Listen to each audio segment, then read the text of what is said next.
Magandang araw sa inyo mga kaparokya at ito na naman tayo sa ating panibagong yugto ng ating online views update ng tatlong naglalakihang noontime show dito sa ating bansa. At today is Tuesday, September 19, 2023 at matutunghayan natin ang another series of online views update ng tatlong naglalakihang noontime show dito sa ating bansa. Unang-una, ang Itbulaga ng Tape Incorporated or ng GMA7. Pangalawa, ang EAT ng Digit Dabarkads or ng TV5. And of course, ang It's Showtime ng Madlang People at ng ABS-CBN. At bago natin simulan ay paki-subscribe ang aking YouTube channel. Paki-click na rin ang bell notification icon para lagi kayong updated sa mga bagong video na ilalabas ko. So mga kaparokya, lagi kong sinasabi na mag-ingat po tayo dahil sa pabago-bagong panahon. Lagi po tayong magdadala ng payong at lagi tayong uminom ng maraming 8 glasses of water to be specific. So para at least makaiwas po tayo sa heat stroke or sa sinat or sa lagnat dahil nga sa pabago-bagong panahon. Mga kaparokya, kagahapon ay binilang natin ang TV ads na lumabas sa noontime show ng EAT ng Tito Vic and Joey sa may TV5.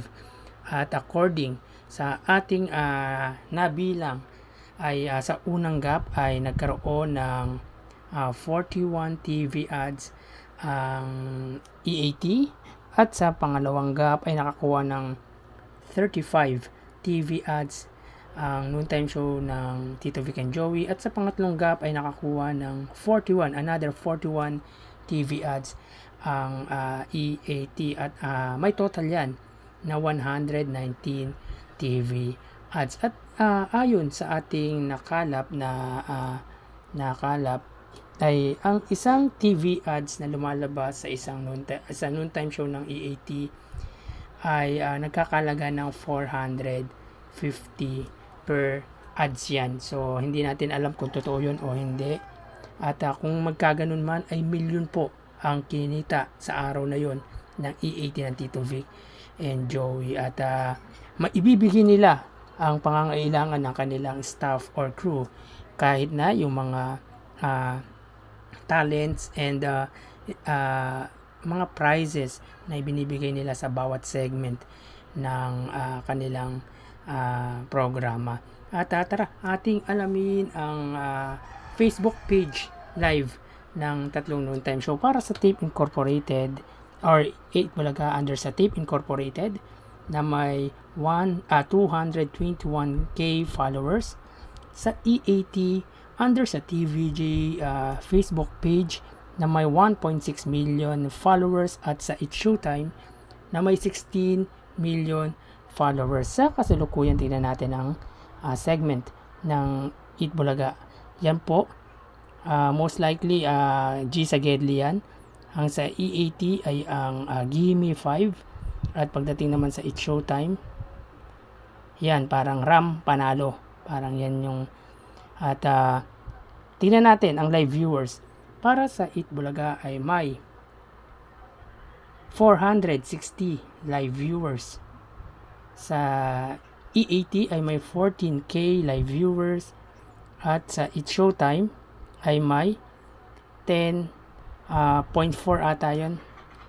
Hindi natin masyado nakita. So ulitin natin, ang Eat Bulaga ay may 458 or 477 live viewers.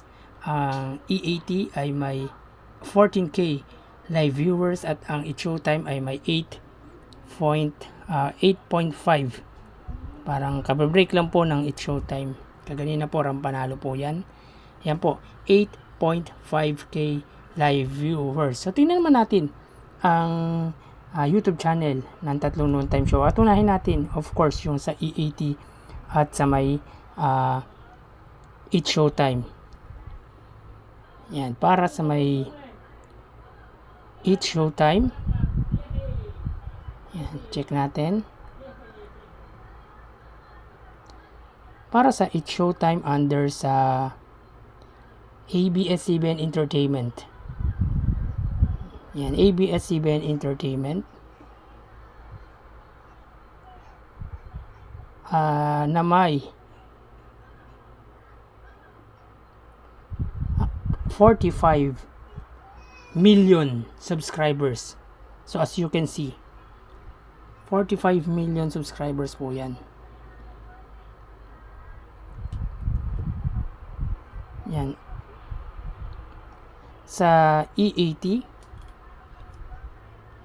under TV5 Philippines,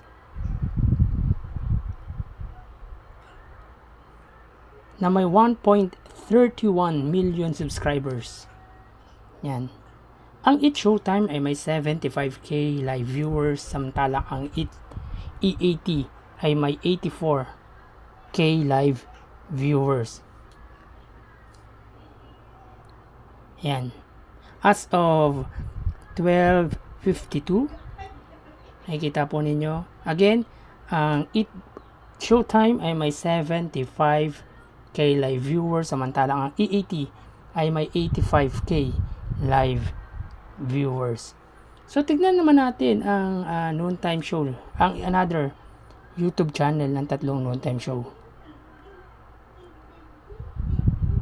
Para sa It's Showtime under sa ABS-CBN Entertainment ay ABS-CBN It's Showtime na may 1.88 million subscribers, samantalang sa EAT under sa TVJ YouTube channel na mayroong, check natin, 589k live subscribers.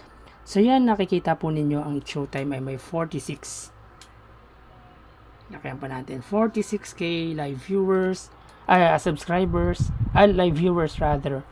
At ang EAT ay may 30k live viewers.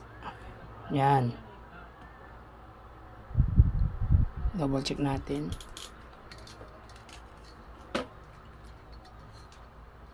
Yan po. At samantala, check natin ang ano naman, ang YouTube channel ng It's Bulaga. Yan po, nakikita po ninyo, It's Bulaga. As of 12:54 ay may 1.7 live viewers sila. So, kunin natin.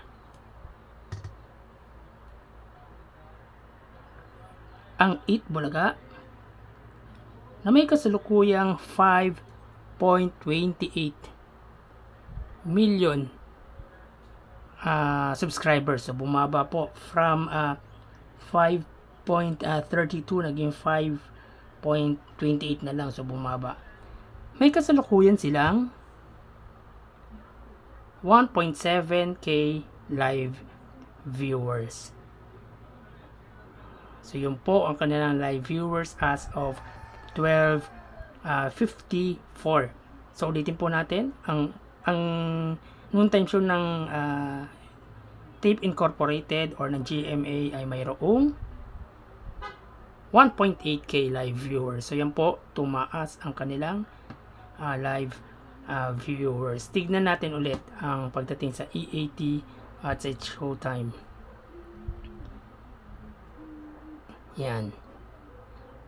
Still sa EAT ay 30k at sa It's Showtime ay 45k live viewers. So yan po ang kanilang noontime show live viewers via Facebook page at YouTube channel.